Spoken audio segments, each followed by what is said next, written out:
It's Bronze and Modern Gods. I'm John. And I'm Richard. Hello, everyone. Thanks for joining us. Follow us on Facebook and Instagram. Bronze and Modern Gods. We're off to a roaring start, aren't we? If you like this video, give us a like. If you want to subscribe, please do that. If you don't like this video and you leave nasty comments, go away. Today we're going to be talking about something you guys were really excited about in the last couple of episodes, and that is our most underrated DC keys that are out there. We're going to talk about some more of those, some things to look out for before they blow up, and we'll also have a little review of San Diego Comic Fest later on, our underrated books of the week. But first, as always, it is our hot book of the week. Richard, what is it? Our hot book this week is Thor #1 from 2014. It's first cover appearance of Jane Foster as Thor. This book has gotten hot because of the Thor Love and Thunder trailer that came out this past week that features Jane Foster as Thor wielding Mjolnir and looking badass. What did you think? I don't know. It looked like a cosplay skit to me. It did kind of, and I'm hoping it's because it's out of context and the way they cut those trailers to be very limited in information. They show exactly what they want and nothing else, to the point of obfuscation. I'm hoping that it's going to make more sense when it's actually placed in context. Yeah, it looked like a dream sequence, like she's dreaming she's Thor, and it's like a really cheesy costume. I don't know. Maybe I'm being too harsh on it. I'm also going to be a little harsh on this book. 16 variant covers. Yeah. Who asked for 16 variant covers of this book? Oh, I can name several Venom issues that have an unbelievable number of variant covers. To be fair, the 16 variants do include 4 printings of this book. It did go to a 4th printing. CGC 9.8s of the regular cover are going for about $300 now. I made a snarky post on Instagram last week about how everyone seems to have posted theirs for sale in the last week when that trailer dropped. There seems to be 7 million of them out there. But the big money seems to be heading towards the NYCC Art Adams exclusive cover. 9.8 of that are selling for $665. Yeah, I'm like everyone else. This was one of those obvious specs, and it was inexpensive. You could pick this book up for $15-20 for quite the long time. Yeah. And now that the trailer's here and we see Jane there in the helmet and with the hammer, people are trying to dump their copy. So if you do have a copy of it and you're looking to sell it, good luck. Now is the time. I would not. Yeah. That's my recommendation. Dump. Now, if you're dumping your Thor #1 and you're looking to put it into something else, that's today's main topic. We're going to talk DC Comics for once in a positive light, more underrated DC keys that we are looking for and that we're recommending. And Richard, why don't you start us off with your first one? My first pick is, everyone knows I'm a big Legion of Superheroes fan. So this is a Legion book, Adventure Comics #327, the first appearance of Timberwolf. Timberwolf is, to me, a direct ripoff of Wolverine. Oh, actually, it's the other way around, isn't it? Because, the other way around, wouldn't it? Yeah, because Timberwolf's first appearance was here in 327. I believe the year was 1964, so it's it's a good 10 years before Wolverine came out. But it's pretty much the same character, he's a martial arts fighter, basically, super strong, super agile. Later on, he gets retconned so many times over the course of the past 50 years. He gets claws. He turns into a werewolf. There's just a whole bunch of things he gets. But it all focuses around savagery and that aspect. And like I said, it's basically Wolverine without the claws that pop out.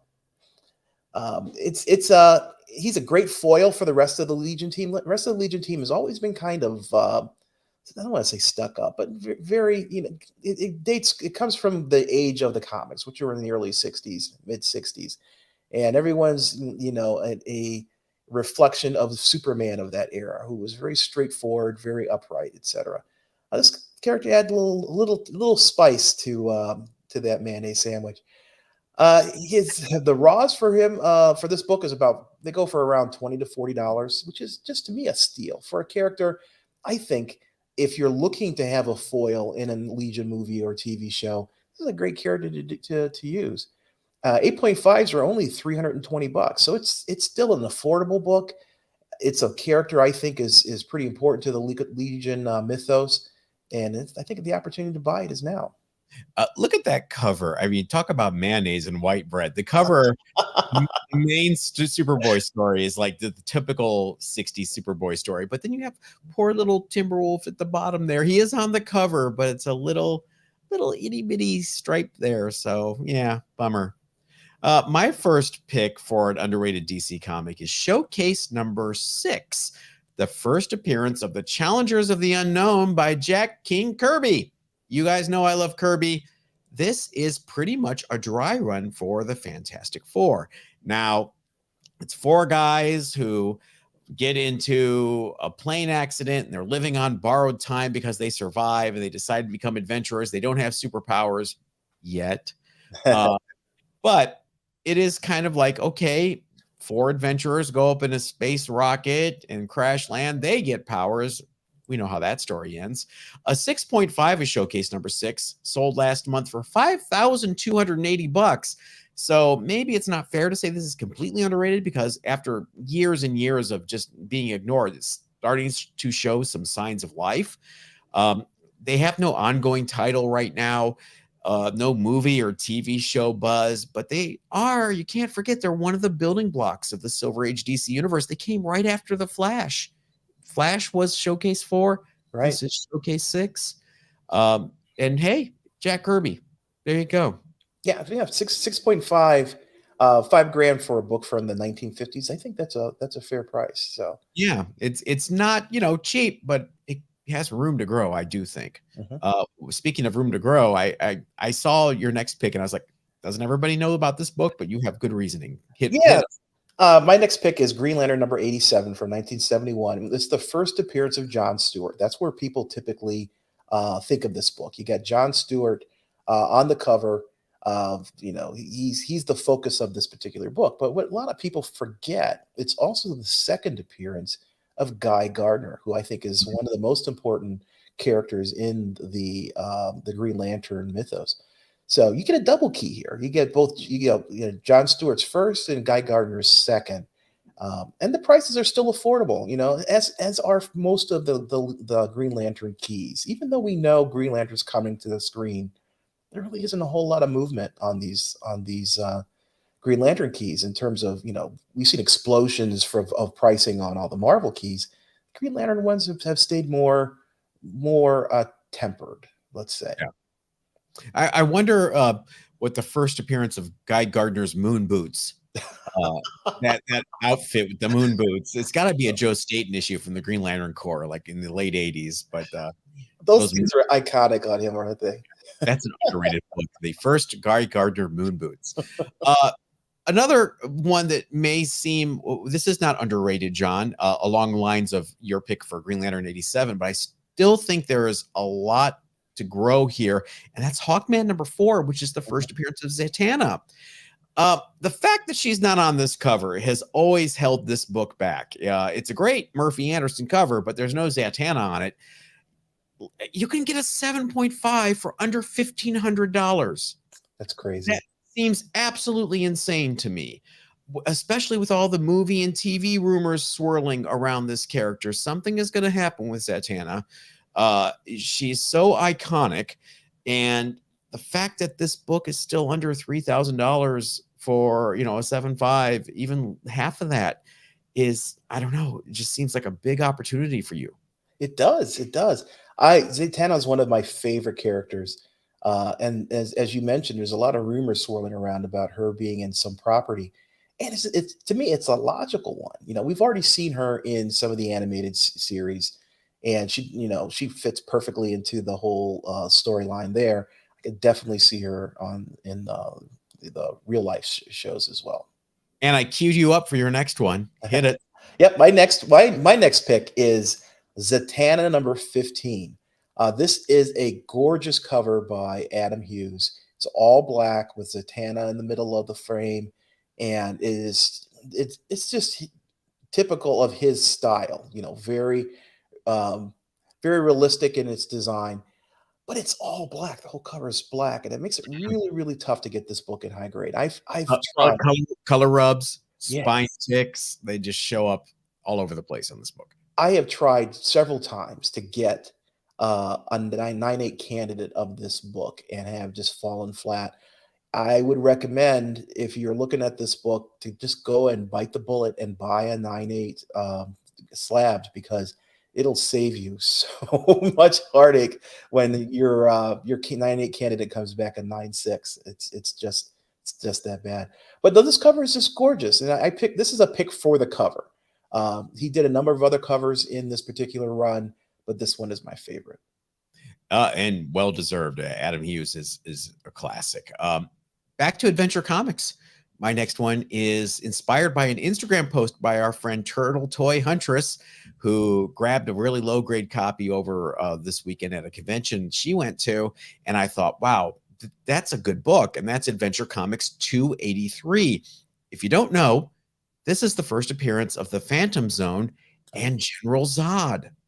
Kneel before Zod, Richard. I'm surprised this one hasn't picked up. I mean, we've used, they've used General Zod and the Phantom Zone already. It's interesting.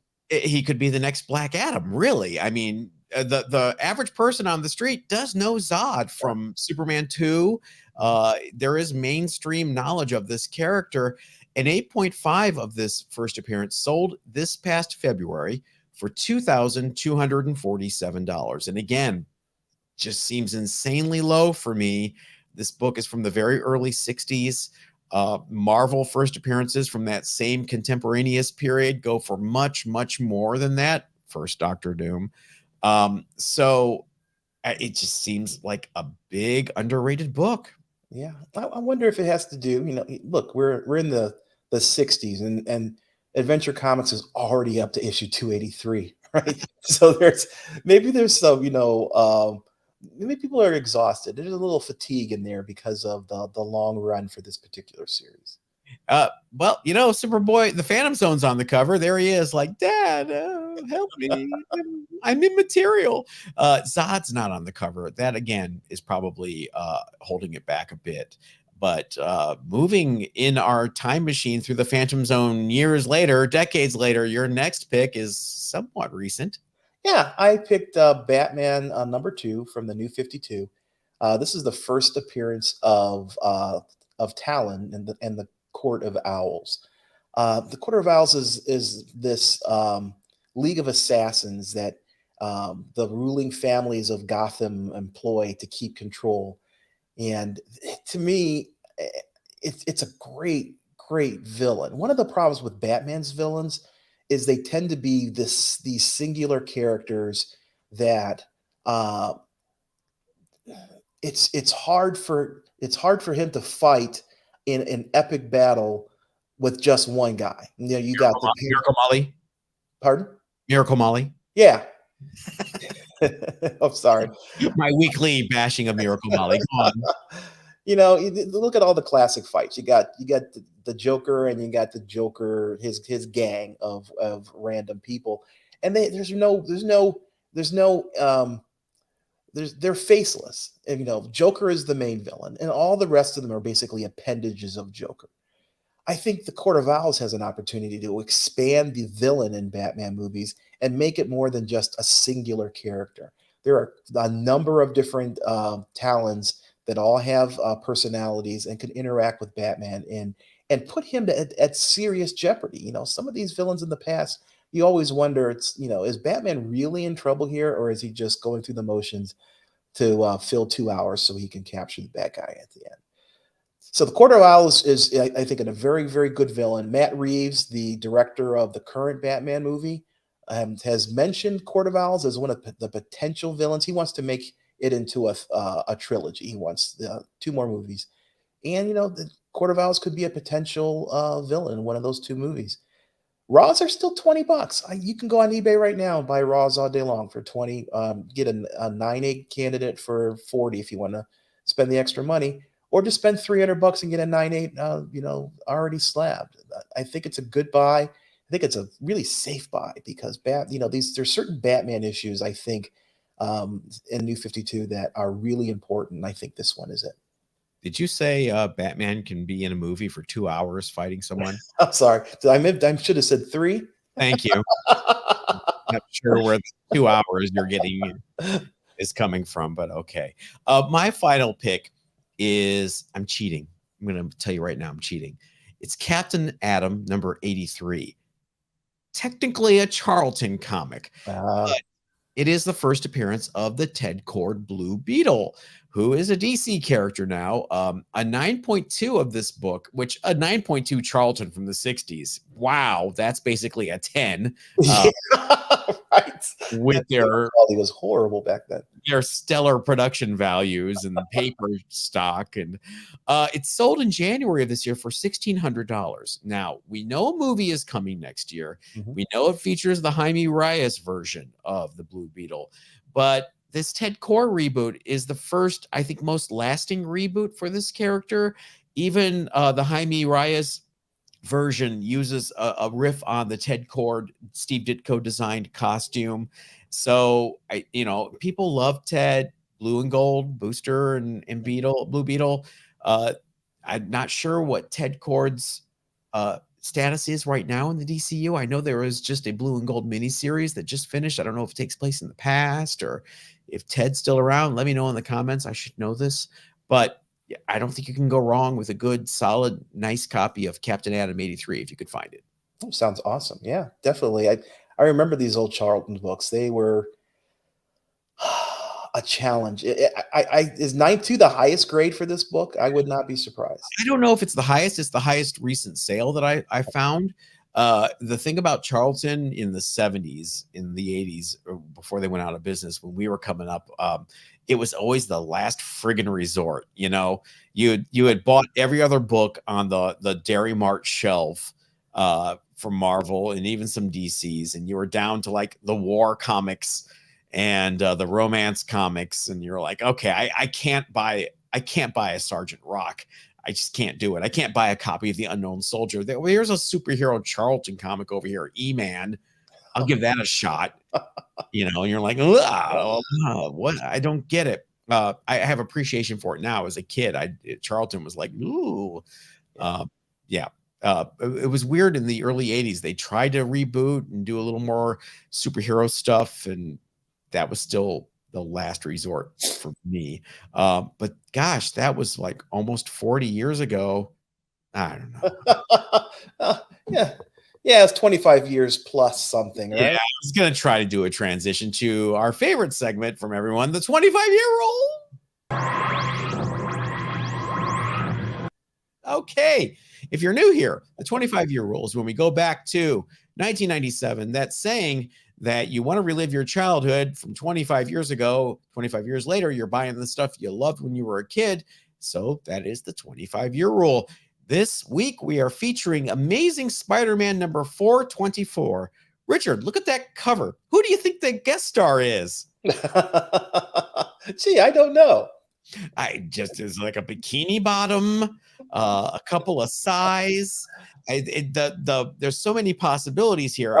It's Elektra. Come on. Okay. Well, why do they try to even like make it mysterious on this cover that ooh, guess who our special guest star is?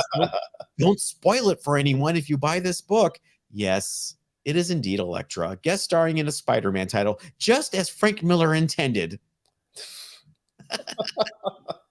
Poor Frank. They had such a deal with Frank Miller with Elektra that, it was kind of a handshake deal that nobody else would handle that character after he was gone. And they stuck to it for a while. And then in the 90s, they were like, sorry, Frank, we're going to do whatever we want with her. Yeah, it's money. I'm sorry. Elektra was such a popular character that it was that whole Bad Girls revival in the 90s when, you had every Bad Girl title and they had an Elektra on the cover, Mike Diodato covers where she, her butt sticking out. Of course, she's here to help Spidey fight some ninjas. What else is Elektra good for but ninja fighting? But look at this cover, Richard. What do you think of Joe Bennett's Spider-Man, his Those stylized take? those eyes, I just don't get it. Don't get it. I kind of see he's trying to put his own spin on it, much like Todd the God when he came on. Like, I'm going to make Spider-Man mine and I'm going to screw with the elements. Because when Todd McFarlane came on Spider-Man, he famously clashed with editorial who were like, hey, you got to stick with the John Romita version of this character. What is this spaghetti webbing and the big eyes? It worked for Todd. It's not working here. Did anybody like Joe Bennett's? I mean, he's a great artist, but did anybody look at Joe Bennett's Spidey and go, yeah? I don't know. It doesn't hit it for me. You're right. Todd's Spider-Man is a cohesive whole. Mhm. This felt like modifications to maybe they tried to make him stick too close to Joe Bennett, A for effort. It didn't stick for me, and that's my personal opinion. But your mileage may vary. Moving on to our underrated books of the week. Richard, what do you have, sir? My underrated book this week is a book I've been thinking about for a while. It's Classic X-Men #1. This is a reprint of Giant Size X-Men #1 from 1986. They had a whole series of books that are just reprints of X-Men because X-Men were so popular. This book has a white cover and it is tough to get in higher grades. It's not a rare book in any means.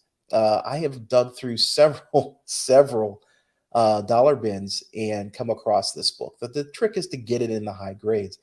And this book is, if you're looking at a reprint, if you're looking to read John Stein X-Men #1, the first story was Storm and Wolverine in the X-Men team. This is a great way. And apparently other people feel the same way because the high grade value versions of this book go for around $30 on eBay right now.